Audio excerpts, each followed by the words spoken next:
ప్రభుత్వం ఈరోజు ఆంధ్రప్రదేశ్లో అధికారులను వైఎస్ఆర్ కాంగ్రెస్ పార్టీ కార్యకర్తల్లాగా తయారు చేసేసారు. చాలామంది ప్రభుత్వ అధికారులు, ప్రభుత్వ ఉద్యోగులు కూడా తమ పరిధి దాటి ఈరోజు ఈ రాష్ట్రంలో అధికార యంత్రాంగం, అధికార పార్టీ వాళ్ళ చెప్పు చేతల్లో వాళ్ళు చెప్పినట్లు వినేటువంటి పరిస్థితి రావడం అనేటువంటిది ఇది మంచిది కాదు. ఇది రాజ్యాంగ స్ఫూర్తికి విరుద్ధం అనే విషయాన్ని నేను గుర్తు చేస్తున్నాను. ఎందుకంటే ఏ రాజకీయ పార్టీకైనా సరే 5 సంవత్సరాలు మాత్రమే కాలపరిమితి ఉంటుంది. జగన్మోహన్ రెడ్డి గారు, వైఎస్ఆర్ కాంగ్రెస్ పార్టీ వాళ్ళ ప్లీనరీలో ఏదైతే నిర్ణయం తీసుకున్నట్టు, తీర్మానాలు చేసుకున్నట్లు శాశ్వతమైనటువంటి ఆ పార్టీకి అధ్యక్షుడైనట్లు లేదా శాశ్వతమైనటువంటి ముఖ్యమంత్రులు ఉండరు.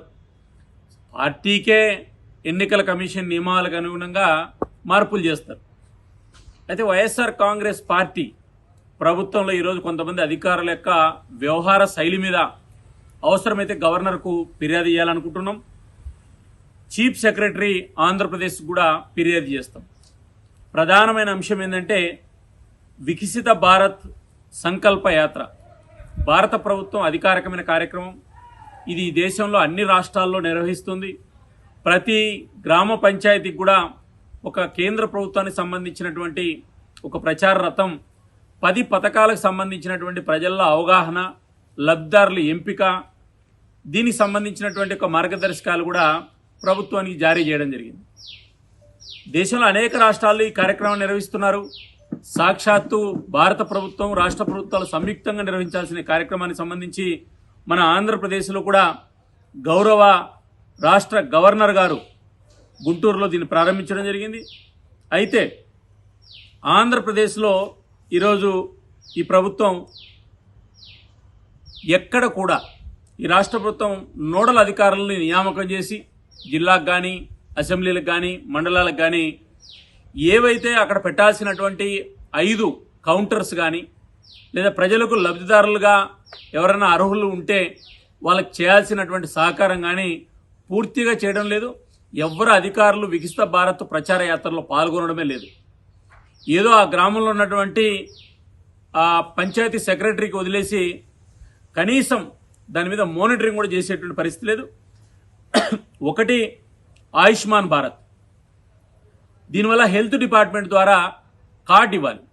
ఆరోగ్యశ్రీ ఏదైతే ఆంధ్రప్రదేశ్లో ఉన్న వైఎస్ఆర్ ఆరోగ్యశ్రీ ఏదైతే ఉందో ఇది రాష్ట్రం తర్వాత పనిచేయదు.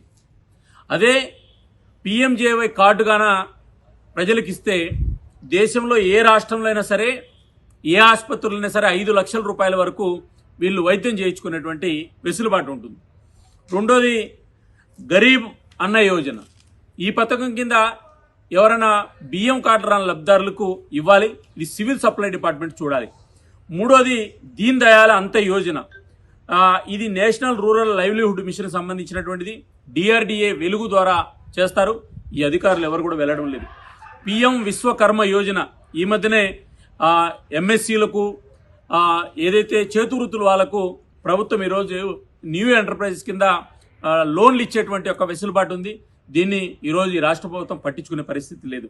అంతేకాకుండా పిఎం కిసాన్ సన్మాన్, వాటితో పాటు పిఎం కిసాన్ కార్డు, కేసీసీలు, తర్వాత నానో ఫర్టిలైజర్స్ ఈ మధ్య ధరలు తగ్గించి రైతులకు న్యాయం చేయాలని చెప్పి ఆ నానో యూరియాను అందుబాటులోకి తీసుకురావడం జరిగింది.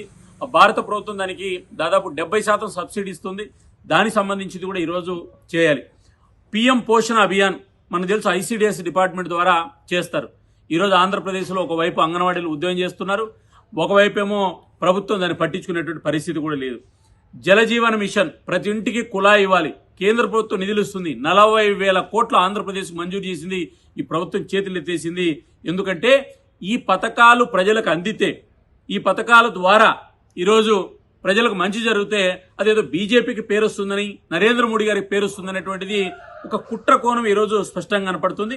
కాబట్టి ఈ జనధన యోజన కానీ, జన జీవన బీమా యోజన కానీ, లేకపోతే అటల్ సురక్ష బీమా యోజన కానీ, అటల్ పెన్షన్ యోజన కానీ, ఇవన్నీ కూడా ఈరోజు భారత ప్రభుత్వం ఇచ్చేటువంటి పథకాలు పేర్లు మార్చుకొని అలవాటు పడి ప్రజలకు తప్పుదోవ పట్టించి ఇన్ని రోజులు కూడా కేంద్ర పథకాలను రాష్ట్ర పథకాలుగా ప్రచారం చేసుకొని ఏదైతే ఒక చిన్న ట్యాగ్ లైన్ ఒకటి ప్రజలకు కనపడినట్లు మన పేపర్లో పెద్ద అడ్వర్టైజ్మెంట్ వస్తుంది, 70% మీకు అక్కడ ధరలు తక్కువ ఉంటాయని చెప్పి మన అడ్వర్టైజ్మెంట్ చూస్తాం పేపర్లో, టీవీలో.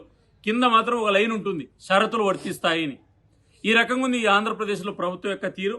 కాబట్టి గవర్నర్ గారు ప్రారంభించినటువంటి ఒక కార్యక్రమాన్ని ఇంత నిర్లక్ష్యం చేస్తున్నారంటే, ప్రధానమంత్రి గారు ప్రారంభించిన కార్యక్రమాన్ని ఇంత నిర్లక్ష్యం చేస్తున్నారంటే, ఈ ప్రభుత్వానికి ఓట్లు సీట్లు తప్ప ఇంకొకటి ఇలా లేదు.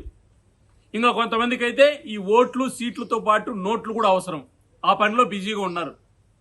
ఎక్కడ నోట్లు వస్తే ఆ పనులు చేస్తారు, ఎక్కడ ఓట్లు వస్తే ఆ రాజకీయాలు చేస్తారు, ఎక్కడ సీట్లు గెలుస్తామంటే ఆ పని చేస్తారు.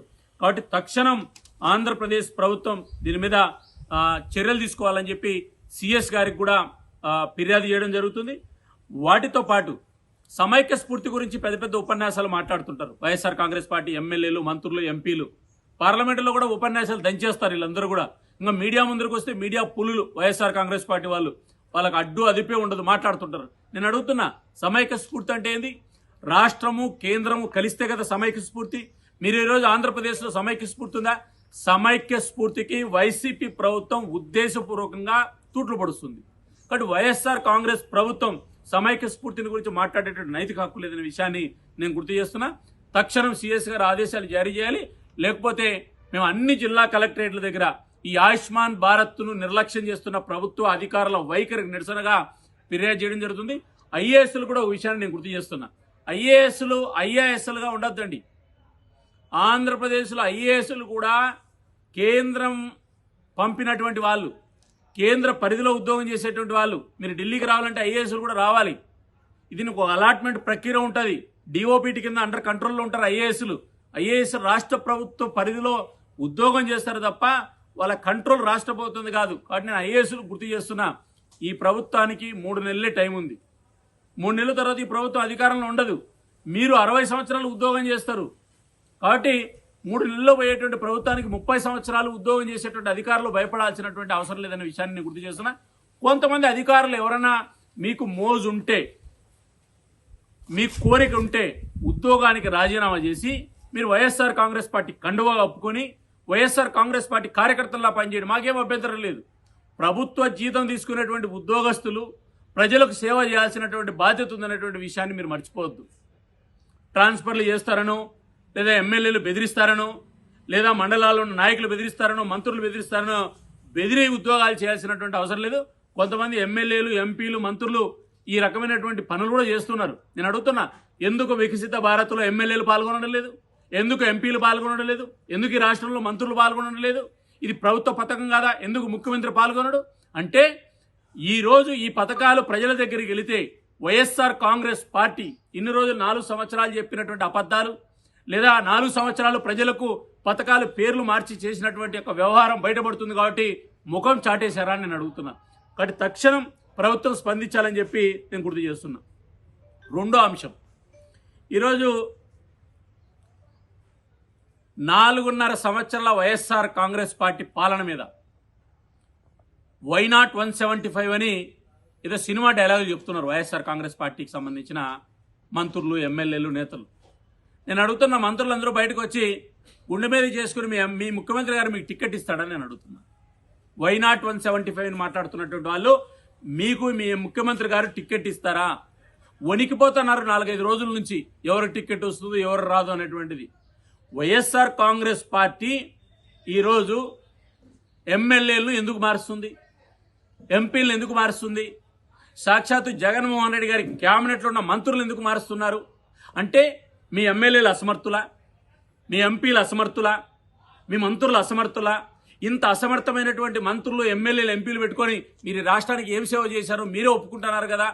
ఆంధ్రప్రదేశ్లో ఎమ్మెల్యేలు, ఎంపీలు, మంత్రులు మారుస్తున్నారంటే, టికెట్లు మీరు ఇవ్వడం లేదంటే మీరు పరోక్షంగా వైఎస్ఆర్ కాంగ్రెస్ పార్టీ ప్రభుత్వం ఈ రాష్ట్రంలో అట్టర్ ఫ్లాప్ అయింది. మీ సినిమా ఈరోజు సరిగా ఆడడం లేదు, ప్రజలు మీ సినిమాను గుర్తించారు అనేటువంటి విషయాన్ని నేను గుర్తు చేస్తున్నా. రెండోది, ఉమ్మడి ఆంధ్రప్రదేశ్లో కానీ లేకపోతే విభజన ఆంధ్రప్రదేశ్లో కానీ ఈరోజు సైద్ధాంతికంగా వ్యతిరేకించేటువంటి మేము కాంగ్రెస్ పార్టీ కానీ కమ్యూనిస్ట్ పార్టీలను పక్కన పెడితే ఎవరు అధికారంలోకి వచ్చినా బీజేపీ సహకారంతో అధికారంలోకి వచ్చినటువంటి వాళ్ళే. బీజేపీ సహకారం లేకుండా ఎవరు ఇప్పుడు ఇక్కడ అధికారంలోకి రాలేదు. మా భావసారూపితో కలిసి మాతో కలిసినటువంటి వాళ్ళు. ఆ విషయాన్ని ఎవరు మర్చిపోద్దండి ఇక్కడ. రెండోది, కొంతమంది కాంగ్రెస్ పార్టీని జాకీలతో పెట్టి లేపాలనుకుంటున్నారు. ఏదో తెలంగాణలో గెలిచింది కాబట్టి ఆంధ్రాలో కూడా జాకీలు పెట్టి లేపాలనుకుంటున్నారు. వాళ్ళందరికీ నేను ఆ పార్టీలకు కానీ ఆ ఆలోచన ఉన్న వ్యక్తులు కానీ ఒకటి గుర్తు చేస్తున్నా. కాంగ్రెస్ పార్టీ అనేటువంటిది ప్రజలు బంగాళాఖాతంలో కలిపేశారు. ఎవరన్నా ఆ పార్టీలను లేపి లబ్ధి పొందుదాం అనుకుంటే వీళ్ళు కూడా బంగాళాఖాతంలో వెళ్ళడం తప్ప ఆ పార్టీలు లేసే పరిస్థితి లేదు. కాంగ్రెస్ పార్టీని లేపాలనుకుంటే మీరు గోతిలో మట్టి తీసి దాంట్లో మీరు పడ్డమే. ఈ దేశంలో నవ్వుకుంటున్నారు. ఈరోజు భారత పార్లమెంటులో కొంతమంది దుండగులు దూకి అల్లరి చేస్తే సంచలనం కోసం అక్కడ భద్రతను విఘాతం కలిగిస్తే వాళ్ళకు మద్దతు ఇచ్చేటువంటి పార్టీలు కాంగ్రెస్, కమ్యూనిస్టు పార్టీలు. ఈరోజు భారత పార్లమెంట్లో జరిగిన సంఘటన మీద పశ్చాత్తాపడాలి. ఎక్కడైనా సంఘటన జరిగితే సంఘటితంగా అన్ని రాజకీయ పార్టీలు ఒకటి ఉండాలి, సమైక్య స్ఫూర్తిని కాపాడుకోవాలి. కాంగ్రెస్ పార్టీ ఏం చేస్తోంది? కమ్యూనిస్టులు ఏం చేస్తున్నారు? ఈరోజు భారత పార్లమెంట్లో అల్లరి చేస్తున్నారు. భారతదేశాన్ని పరువును ప్రపంచ దేశాల ముందు తగ్గించేదానికి ప్రయత్నం చేస్తున్నారు. అలాంటి రాజకీయ పార్టీలకు మద్దతు ఇచ్చేటువంటి పార్టీలు ఏమనాలి? కాబట్టి ఎవరైతే ఈ రకంగా దేశ భద్రతకు నష్టం కలిగించే పార్టీలను మద్దతు ఇచ్చేటువంటి కాంగ్రెస్, కమ్యూనిస్టు పార్టీలు దేశద్రోహ పార్టీలు. అసలు ఒక రాజకీయ పార్టీగా కమ్యూనిస్టులు, కాంగ్రెస్ పార్టీలు ఈ ప్రజల విశ్వాసం కోల్పోయినటువంటి పార్టీలు. కాబట్టి ఆంధ్రప్రదేశ్లో భారతీయ జనతా పార్టీ ఎందుకు అధికారంలోకి రాకూడదు? ఈ రకంగా మాట్లాడినటువంటి పార్టీలే కదా. కర్ణాటకలో పరిస్థితి ఏమొచ్చింది? రాష్ట్ర రాజకీయాలకు సంబంధించినటువంటి అంశంలో కొంతమంది బీజేపీ గురించి మాట్లాడుతున్నారు. ఒక విషయాన్ని నేను గుర్తు చేస్తున్నా. ఆంధ్రాలో బీజేపీ చాలా క్రియాశీలకం. మేము ఎంత శక్తిమంతులో రాష్ట్రపతి ఎన్నికల్లో ఓట్లేసిన పార్టీలను అడగండి. ఉపరాష్ట్రపతి ఎన్నికల్లో బీజేపీకి ఓట్లేసిన పార్టీలను అడగండి. బీజేపీ ఎంత శక్తివంతమైన పార్టీలో చెప్తుంది. తెలంగాణ ఎన్నికల్లో 8 సీట్లు ఎమ్మెల్యేలు గెలవడం, 1 సీట్ నుంచి మా గెలిచిన సంఖ్యను ఒకసారి గమనించండి. లేదా 7% నుంచి 14% వచ్చిన పర్సెంటేజ్ని చూడండి. ఇదే లేటెస్ట్ ఎగ్జాంపుల్. 5 రాష్ట్రాల ఎన్నికలు జరిగితే 3 రాష్ట్రాల్లో బీజేపీ అధికారం మళ్ళీ రావడం, కాంగ్రెస్ పాలిత రాష్ట్రాలు కూడా 2 ఓడిపోయి బీజేపీ చేతిలోకి రావడం అనేటువంటిది ఎవరూ మర్చిపోవద్దు. తెలంగాణ ఎన్నికల్లో 20 స్థానాల్లో భారతీయ జనతా పార్టీ చేతిలో ఓడిపోయారు. కాంగ్రెస్ పార్టీ కానీ అక్కడ ఉన్నటువంటి బీఆర్ఎస్ పార్టీ కానీ. ఈ విషయాన్ని మర్చిపోవద్దు. ఆంధ్రాలో కూడా చెప్తున్నా, భారతీయ జనతా పార్టీ నిర్ణయించినటువంటి ఒక రాజకీయ శక్తి లేదా రాజకీయ పార్టీనే ఈ రాష్ట్రంలో మాతో కలిసి మాత్రమే అధికారంలోకి వస్తుంది. భారతీయ జనతా పార్టీ ఆంధ్రప్రదేశ్ రాజకీయాల్లో చాలా క్రియాశీలకమైన విషయాన్ని నేను గుర్తు చేస్తున్నా. కొంతమంది ఏదో మాట్లాడుతున్నారు. మాట్లాడేటువంటి వాళ్ళందరూ కూడా ఒకటి గుర్తుపెట్టుకోవాల్సిన విషయం ఏంటంటే 2024లో కూడా భారత ప్రధానమంత్రి నరేంద్ర మోడీ గారే అధికారంలోకి రాబోతున్నారు. ఈసారి మేము 350 సీట్లు పైబడితోటి అధికారంలోకి రాబోతున్నాం. ఈ విషయాన్ని మర్చిపోవద్దు. ఆంధ్రప్రదేశ్లో కూడా భారతీయ జనతా పార్టీ ఒక క్రియాశీలకమైనటువంటి రాజకీయ శక్తి. ఈరోజు ప్రజలు బీజేపీ వైపు చూస్తున్నారు. ఆంధ్రప్రదేశ్లో కూడా కేంద్రంలో ఉన్నటువంటి ప్రభుత్వంలో ఎవరు సఖ్యతగా ఉంటే, ఎవరు వాళ్ళతో కలిసి ఉంటే, ఎవరు వాళ్ళతో కలిసి ముందుకు నడిస్తే వాళ్ళకే ఈ రాష్ట్రంలో ప్రజలు ఓటేస్తారు. కాబట్టి భారతీయ జనతా పార్టీ ఆంధ్రప్రదేశ్ రాజకీయాల్లో క్రియాశీలకం కాబోతుంది అనేటువంటి విషయాన్ని గుర్తు చేస్తూ ఒకటి 2024లో వైఎస్ఆర్ కాంగ్రెస్ పార్టీ అధికారంలో ఉండదు. ఇది ప్రజల విశ్వాసం కోల్పోయింది. ప్రజల విశ్వాసం కోల్పోయినటువంటి ప్రభుత్వం ఇది. కాబట్టే ఈరోజు ఆంధ్రప్రదేశ్లో భారతీయ జనతా పార్టీ ఒక ఆల్టర్నేటివ్ పొలిటికల్ పార్టీగా రాబోతుంది. ఈరోజు ఈ దేశంలో దక్షిణాది రాష్ట్రాల్లో భారతీయ జనతా పార్టీ 2024 ఎన్నికల్లో ఒక క్రియాశీలకమైనటువంటి రాజకీయ శక్తిగా అవతరిస్తుందనే విషయాన్ని నేను గుర్తు చేస్తున్నాను.